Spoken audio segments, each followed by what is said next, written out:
ಯೇಸುವಿನಲ್ಲಿ ನನ್ನ ಜೀವನ ಎಲ್ಲವೇ ಸಂತೋಷವೇ ಯೇಸುವಿನಲ್ಲಿ ನನ್ನ ಪಯಣ ಎಲ್ಲವೇ ಆನಂದವೇ ಯೇಸುವಿನಲ್ಲಿ ನನ್ನ ಜೀವನ ಎಲ್ಲವೇ ಸಂತೋಷವೇ hallelujah hallelujah hallelujah hallelujah hallelujah hallelujah hallelujah ಯೇಸುವಿನಲ್ಲಿ ನನ್ನ ಪಯಣ ಎಲ್ಲ ವೇಳೆ ಆನಂದವೇ ಯೇಸುವಿನಲ್ಲಿ ನನ್ನ ಜೀವನ ಎಲ್ಲ ವೇಳೆ ಸಂತೋಷವೇ ಬಿಡನು ನನ್ನ ತೊರೆಯನು ಅಭಯ ಕೊಟ್ಟ ನನ್ನ ದೇವರು ಬಿಡನು ನನ್ನ ತೊರೆಯನು ಅಭಯ ಕೊಟ್ಟ ನನ್ನ ದೇವರು ಅಗತಲೀನ ಕಣಿವೆಯಲ್ಲಿ ನನ್ನ ಆದರಿಸುವ ಕರ್ತನು ಅಗತಲೀನ ಕಣಿವೆಯಲ್ಲಿ ನನ್ನ ಆದರಿಸುವ ಕರ್ತನು hallelujah hallelujah hallelujah hallelujah hallelujah hallelujah hallelujah ಯೇಸುವಿನಲ್ಲಿ ನನ್ನ ಪಯಣ ಎಲ್ಲ ವೇಳೆ ಆನಂದವೇ ಯೇಸುವಿನಲ್ಲಿ ನನ್ನ ಜೀವನ ಎಲ್ಲ ವೇಳೆ ಸಂತೋಷವೇ ಯೇಸುವಿನಲ್ಲಿ ನನ್ನ ಪಯಣ ಎಲ್ಲ ವೇಳೆ ಆನಂದವೇ ಯೇಸುವಿನಲ್ಲಿ ನನ್ನ ಜೀವನ ಎಲ್ಲ ವೇಳೆ ಸಂತೋಷವೇ ತೂಕಡಿಸಲು ನಿಂದೆ ಮಾಡಲು ನಿತ್ಯ ಕಾಯುವ ದೇವರು ತೂಕಡಿಸಲು ನಿಂದೆ ಮಾಡಲು ನಿತ್ಯ ಕಾಯುವ ದೇವರು ನನ್ನ ಕೊರತೆಯ ನೀಗಿಸುವ ನನ್ನ ಪ್ರೀತಿಸುವ ದೇವರು ನನ್ನ ಕೊರತೆಯ ನೀಗಿಸುವ ನನ್ನ ಪ್ರೀತಿಸುವ ದೇವರು hallelujah hallelujah hallelujah hallelujah hallelujah hallelujah hallelujah hallelujah hallelujah. ಒಂದು ಊರಲ್ಲಿ ಒಬ್ಬ ರಾಜ ಇದ್ದ. ಅವನ ಹೆಸರು ಏನು ಅಂತ ಅಂದ್ರೆ ದಾರ್ಯವೇಶನು ಎಂಬ ಒಂದು ರಾಜ ಇದ್ದ ಒಂದು ಊರಲ್ಲಿ. ಆಯ್ತಾ, ಅವನ್ಗೆ ಸುಮಾರು ರಾಜ್ಯಗಳಿದ್ದು, ಸುಮಾರು ರಾಜ್ಯಗಳು ಪಟ್ಟಣಗಳು ಇದ್ದು. ಆಯ್ತಾ, ಅವನು ಒಬ್ನೇ ಆಳ್ವಿಕೆ ಮಾಡಕೈತದ, ಅಷ್ಟು ಪಟ್ಟಣ ಅಷ್ಟು ಇದೆಲ್ಲನೂ ಮಾಡಕ್ಕಾಗಲ್ಲ. ಅದಕ್ಕೆ ಅವನು ಏನ್ ಮಾಡ್ದ ಅಂತ ಅಂದ್ರೆ ಮಕ್ಳ ಅದನ್ನ 120 ಮಂದಿನ ಅವನು ರಾಜ್ಯಗಳನ್ನ ಪಟ್ಟಣಗಳನ್ನ ಆಳ್ವಿಕೆ ಮಾಡಕ್ಕೆ ಆಯ್ಕೆ ಮಾಡ್ಕೊಂಡ. ಕೇಳಿಸ್ಕೋಬೇಕಿಲ್ಲಿ. ಆಯ್ತಾ, 120 ಮಂದಿನ ಆಯ್ಕೆ ಮಾಡ್ಕೊಂಡ್ರು ಆ ಪಟ್ಟಣಗಳನ್ನ ಆ ರಾಜ್ಯವನ್ನ ಆಳ್ವಿಕೆ ಮಾಡಕ್ಕೆ. ಆಗ ಅಷ್ಟು ಜನ ಮಂತ್ರಿಗೆ ಲೆಕ್ಕಾಚಾರ ಕೊಡುವಾಗ ಕರೆಕ್ಟಾಗಿ ಕೊಡ್ತಾರ? ಇಲ್ಲ, ಮೋಸ ಮಾಡ್ತಾರೆ ತಾನೆ. ಅದಕ್ಕೆ ಈ ರಾಜ ಬುದ್ಧಿ ಉಪಯೋಗಿಸಿ ಏನ್ ಮಾಡ್ದ ಅಂತ ಅಂದ್ರೆ 3 ಮಂದಿನ, ಇಲ್ಲಿ ಕೇಳಿಸ್ಕೋಬೇಕು, 3 ಮಂದಿನ ಆ ಲೆಕ್ಕಾಚಾರವ ಕರೆಕ್ಟಾಗಿ ಯಾರು ಕೊಡ್ತಾರೆ ರಾಜನ್ಗೆ ಅವ್ರನ್ನ ಆಯ್ಕೆ ಮಾಡ್ಕೊಂಡ. 3 ಜನದಲ್ಲಿ ಒಬ್ಬನ ಹೆಸರು ದಾನಿಯೇಲ ಎಂಬ ಒಂದು ವ್ಯಕ್ತಿ. ಆಯ್ತಾ, ಅವನು ದೇವರಲ್ಲಿ ಭಯಭಕ್ತಿ ಉಳ್ಳವನಾಗಿದ್ದ, ದೇವರಲ್ಲಿ ನಂಬಿಕೆ ಇದ್ದ. ದಿನಕ್ಕೆ ಎಷ್ಟು ಸಲ? 3 ಸಲ ಪ್ರಾರ್ಥನೆ ಮಾಡ್ತಿದ್ದ. ಆಯ್ತಾ, ಅದು ಇವನ್ಗೆ ರಾಜನ್ಗೆ ಗೊತ್ತಾಯ್ತು, ಇವನು ಬುದ್ಧಿವಂತ, ಜಾಸ್ತಿ ಬುದ್ಧಿವಂತ. ಇವನ್ ಕೇಳಿ ಲೆಕ್ಕಾಚಾರನ ನನ್ ಕೊಟ್ರೆ ಅವನ್ ಏನ್ ಮಾಡ್ತಾನೆ, ಕರೆಕ್ಟಾಗಿ ನನ್ಗೆಲ್ಲ ತಿಳಿಸ್ತಾನೆ ಅಂತ ಅಂದ್ಬಿಟ್ಟು ಅವ್ರು ಏನ್ ಮಾಡ್ದ, ಯೋಚನೆ ಮಾಡಿದಾಗ ಇನ್ನ ಇಬ್ರನ್ನ ಆಯ್ಕೆ ಮಾಡ್ಕೊಂಡಿದ್ರಲ್ವಾ, ಅವ್ರಿಗೆ ಹೊಟ್ಟೆ ಉರಿ ಬತ್ತು. ಇವ್ರನ್ನ ಆಯ್ಕೆ ಮಾಡ್ಕೊಂಡ್ರಲ್ಲ ನಮಗೂ ಹಂಗಿತಾನೆ. ಯಾರನ್ನಾರು ಲೀಡರ್ ಮಾಡ್ಬಿಟ್ರೆ, ಯಾರನ್ನಾರು ಇದ್ ಮಾಡ್ಬಿಟ್ರೆ ನಾವೇನ್ ಮಾಡ್ತೀವಿ, ಹೊಟ್ಟೆಗೆ ಇಷ್ಟಪಡ್ತೀವಿ. ನನ್ನನ್ ಮಾಡ್ಲಿಲ್ಲ ಅವ್ರನ್ನ ಮಾತ್ರ ಮಾಡ್ಬಿಟ್ರು ಅಂತ ಹೊಟ್ಟೆಗೆ ಇಷ್ಟಪಡ್ತಿದ್ದಾನೆ. ಅದೇ ರೀತಿ ಇವರು ಅಷ್ಟೇ ಅದನ್ನಪ್ಪ ದಾನಿಯೇಲನ ಅದನ್ನಪ್ಪ ಲೆಕ್ಕಾಚಾರ ಕೌಂಟ್ ಮಾಡಕ್ಕೆ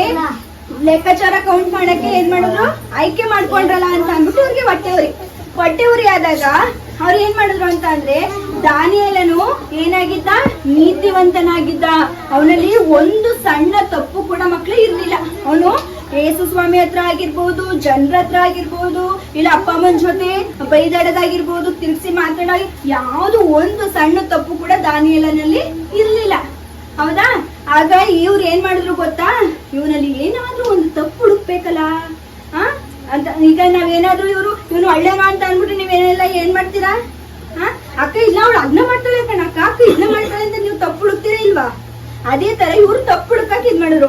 ಆದ್ರೆ ಅವನಲ್ಲಿ ಒಂದು ಸಣ್ಣ ತಪ್ಪು ಕೂಡ ಸಿಗ್ಲಿಲ್ಲ.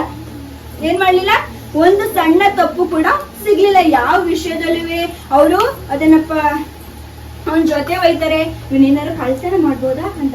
ಕಳ್ತನೂ ಮಾಡ್ಲಿಲ್ಲ.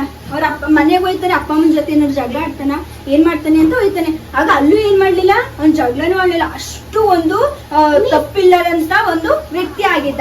ಆಯ್ತಾ? ಆ ವ್ಯಕ್ತಿ ಆದಾಗ ಇವ್ರಿಗೆ ಹೊಟ್ಟೆವ್ರಿಗೆ ಬಂದ್ಬಿಟ್ಟು ರಾಜನ ಹತ್ರ ಓಡ್ ಬಂದಿ, ರಾಜ ನೀವ್ ಏನ್ ಮಾಡ್ಬೇಕು ಅಂತ ಅಂದ್ರೆ, ನಿನ್ನೇ ಆರಾಧನೆ ಮಾಡ್ಬೇಕು, ನಿನ್ನಲ್ಲೇ ಪ್ರಾರ್ಥನೆ ಮಾಡ್ಬೇಕು.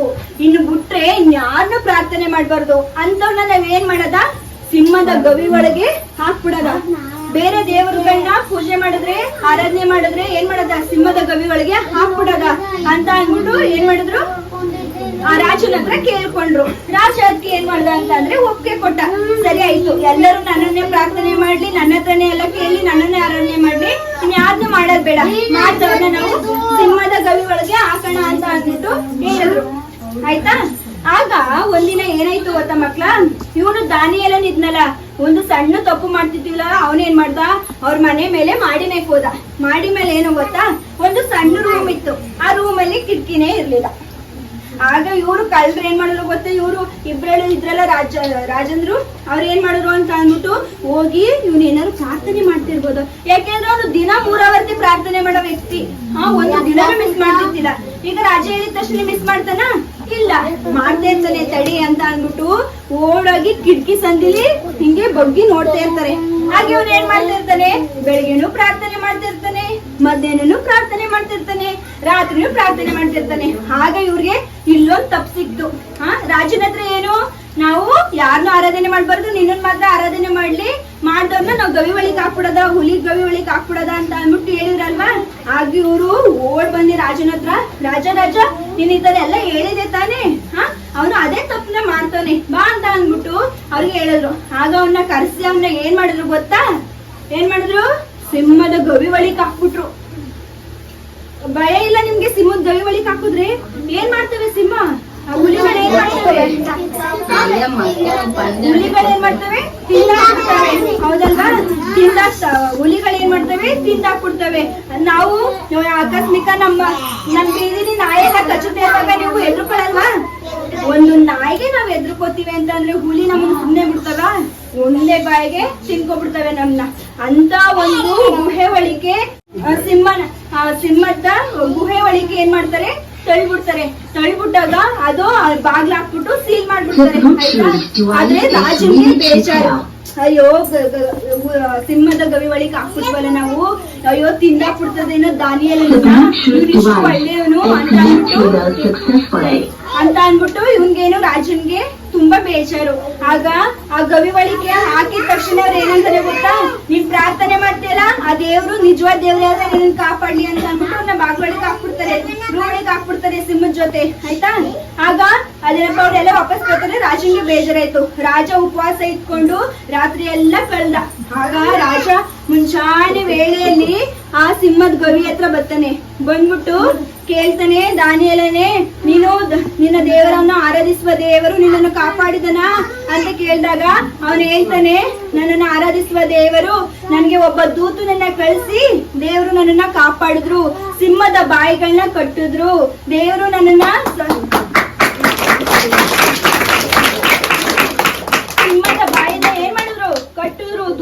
ಕಳ್ಸಿ, ಅದು ನನ್ನನ್ನ ತಿನ್ನಕ್ಕೆ ಬಿಡ್ಲಿಲ್ಲ ಅಂತ ಅಂದ್ಬಿಟ್ಟು ಹೇಳ್ತಾರೆ. ಆಗ ಹೇಳ್ದಾಗ ಅವನನ್ನ ಮೇಲೆ ಎತ್ಕೊಂಡು ಕರ್ಕೊಂಡ್ ಬರ್ತಾರೆ. ಯಾರನ್ನ? ದಾನಿಯೇಲನನ್ನ. ಅವನು ರಾತ್ರಿಯಲ್ಲೇ ಸಿಂಹದ ಜೊತೆ ಇದ್ರು ಸತ್ತೋಗಿಲ್ಲ. ಯಾಕೆ ಸತ್ತೋಗಿಲ್ಲ? ದೇವ್ರು ಒಂದು ದೂತನ್ನ ಕಳಿಸಿ ಏನ್ ಮಾಡಿದ್ರು? ಕಾಪಾಡಿದ್ರು. ಸಿಂಹದ ಬಾಯಿಗಳನ್ನ ಕಟ್ಟಾಕಿದ್ರು. ಅವನ್ನ ತಿನ್ಬಾರ್ದು ಅಂತ ಏನ್ ಮಾಡಿದ್ರು? ಸಿಂಹದ ಬಾಯಿಗಳನ್ನ ಕಟ್ಟಾಕಿದ್ರು. ಅದು ಸಿಂಹ ತಿನ್ಲಿಲ್ಲ. ಅವನು ಜೀವಂತವಾಗಿದ್ದ. ಆಗ ಮುಂಜಾನೆ ಬಂದಿ ರಾಜ ನೋಡುವಾಗ ಅವನು ಎಚ್ಚರವಾಗಿದ್ದ, ಜೀವಂತವಾಗಿದ್ದ. ಆಗ ಅವನ್ನ ಎತ್ಕೊಂಡು ಮೇಲೆ ಬಂದಿ ರಾಜ ಏನ್ ಮಾಡ್ತಾನೆ ಗೊತ್ತಾ? ಎಲ್ಲಾ ರಾಜ್ಯಗಳಿಗೂ ಪತ್ರ ಬರೆಸ್ತಾನೆ. ಏನಂತ? ದಾನಿಯೇಲನು ಆರಾಧಿಸುವ ದೇವರು ನಿಜವಾದ ದೇವರು. ನೀವೆಲ್ಲ ಏನ್ ಮಾಡ್ಬೇಕು? ಅವರನ್ನೇ ನೀವು ಆರಾಧನೆ ಮಾಡ್ಬೇಕು. ಅದೇ ನಿಜವಾದ ದೇವರು ಎಂಬುದಾಗಿ ಅವನು ಪತ್ರ ಬರೆಸ್ತಾನೆ. ಆಗ ಬರೆಸ್ದಾಗ ಇವನ್ ಮೇಲೆ ದೂರ ಹೇಳಿದ್ರು ಅಲ್ವಾ? ದಾನಿಯೇಲನ ಮೇಲೆ ಇಬ್ಬರು ದೂರ ಹೇಳಿದ್ರಲ್ವಾ? ಅವ್ರನ್ನ ಅವ್ರ ಹೆಂಡತಿ ಮಕ್ಕಳು ಎಲ್ಲರನ್ನೂ ಏನ್ ಮಾಡ್ತಾರೆ? ಸಿಂಹದ ಗವಿಗಳಿಗೆ ದೂಕ್ಬಿಡ್ತಾರೆ. ದೂಕ್ದಾಗ ಸಿಂಹಗಳೆಲ್ಲ ಕಚ್ಕೊಂಡು ತಿನ್ಕೊಬಿಡುತ್ತೆ. ಯಾಕೆ? ಅವ್ರು ಪ್ರಾರ್ಥನೆ ಮಾಡ್ತಿದ್ದಿಲ್ಲ, ದೇವರಲ್ಲಿ ನಂಬಿಕೆಯಲ್ಲಿ ಇದ್ದಿದ್ದಿಲ್ಲ, ಬರೀ ಹೊಟ್ಟೆ ಕಿಚ್ಚು, ಬರೀ ಇದ್ ಮಾಡೋದು. ಅದಕ್ಕೆ ಏನ್ ಮಾಡಿದ್ರು? ಸಿಂಹ ಎಲ್ಲ ತಿನ್ಕೊಬಿಡ್ತು. ಅದೇ ದಾನಿಯೇಲನು ಏನಾಗಿದ್ದ? ನೀತಿವಂತನಾಗಿದ್ದ, ಸಾಕ್ಷಿ ಉಳ್ಳವನಾಗಿದ್ದ. ಒಂದು ಚೂರು ಕೂಡ ಅವನಲ್ಲಿ ತಪ್ಪು ಇರ್ಲಿಲ್ಲ. ಮುರಾವತಿ ದೇವ್ರ ಹತ್ರ ಪ್ರಾರ್ಥನೆ ಮಾಡ್ತಿದ್ದ.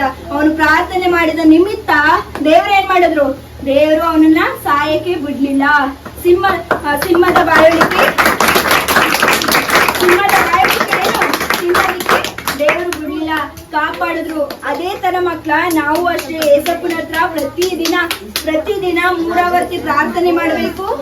ದಾನಿಯೇಲನ ತರ ಮತ್ತೆ ಏನಾಗಿರ್ಬೇಕು? ಒಂದು ಚೂರು ಕೂಡ ತಪ್ಪು ಮಾಡ್ಬಾರ್ದು. ಅಪ್ಪ ಅಮ್ಮನ್ಗೆ ತಿಳಿಸಿ ಮಾತಾಡ್ಬಾರ್ದು. ದಾನಿಯೇಲ ನಂಗ್ ಮಾಡಿದ್ನ? ಮಾಡಿದ್ರ? ರಾಜಾಧಿಪತಿಗಳೆಲ್ಲ ಹೋಗಿ ನೋಡುವಾಗ ಅವನೇನು ಜಗಳ ಮಾಡ್ತಿದ್ದಿಲ್ಲ, ಕಲಿತಿದ್ದಿಲ್ಲ, ಸುಳ್ಳು ಹೇಳ್ತಿದ್ದಿಲ್ಲ, ಏನು ಒಂದು ತಪ್ಪು ಕೂಡ ಅವನಲ್ಲಿ ಇರ್ಲಿಲ್ಲ. ಅದೇ ರೀತಿ ದಾನಿಯೇಲನ ರೀತಿ ನಾವು ಪ್ರತಿದಿನ ಮೂರಾವರ್ತಿ ದೇವರ ಹತ್ರ ಪ್ರಾರ್ಥನೆ ಮಾಡುತ್ತಾ ನೀತಿವಂತರಾಗಿದ್ದು ಒಂದು ಸ್ವಲ್ಪನೂ ಕೂಡ ಏನಾಗಿರ್ಬಾರ್ದು? ಪಾಪ ಮಾಡ್ಬಾರ್ದು ನಾವು. ಹೌದಾ? ಪಾಪಿಗಳಾಗಿರದೆ ನಾವು ದೇವ್ರ ಹತ್ರನೇ ಇದ್ರೆ ದೇವ್ರು ಏನ್ ಮಾಡ್ತಾರೆ? ನಮ್ಮನ್ನ ಎಲ್ಲಾ ಕಷ್ಟಗಳಿಂದ ಏನ್ ಮಾಡ್ತಾರೆ? ಬಿಡಿಸ್ತಾರೆ. ನಮ್ಗೆ ಕಷ್ಟ ಬಂದಾಗ ಅದರಿಂದ ತಪ್ಪಿಸ್ತಾರೆ. ನಮ್ಮನೆ ಕಷ್ಟಗಳು ಬರುವಾಗ ದೇವ್ರು ಏನ್ ಮಾಡ್ತಾರೆ? ಅದರಿಂದ ತಪ್ಪಿಸ್ತಾರೆ, ಕಾಪಾಡ್ತಾರೆ. ಹೌದಾ? ಯಾರು ನಿಜವಾದ ದೇವರು? ಯಾರು? ಈಗ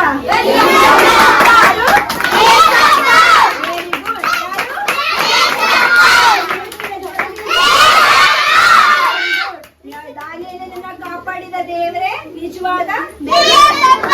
ಆಮೇನ್. ದೇವರೇ ವಾಕ್ಯದ ಮುಖಾಂತರ ಆಶೀರ್ವಾದ.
ನಾಮದಲ್ಲಿ ಅದ್ಭುತವೋ ಇದು ನಡೆದಿದೆ.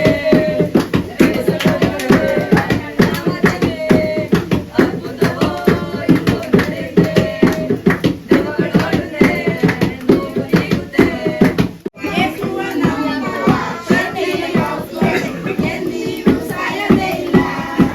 ನೀನು ನಂಬಿದರೆ ದೇವರ ಮಹಿಮೆ ಹೇಳಾಡುವೆ ಕಣ್ಣಿ.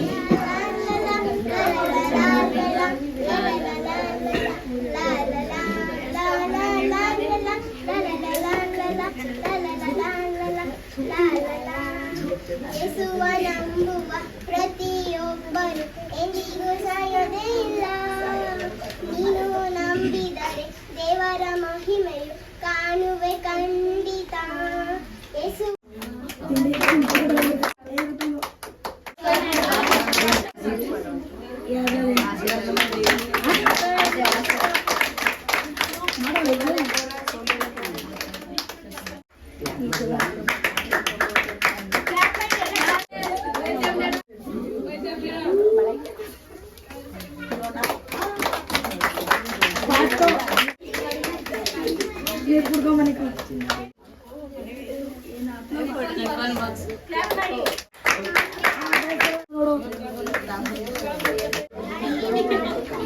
ಭುವನೇಶ್ವರಿ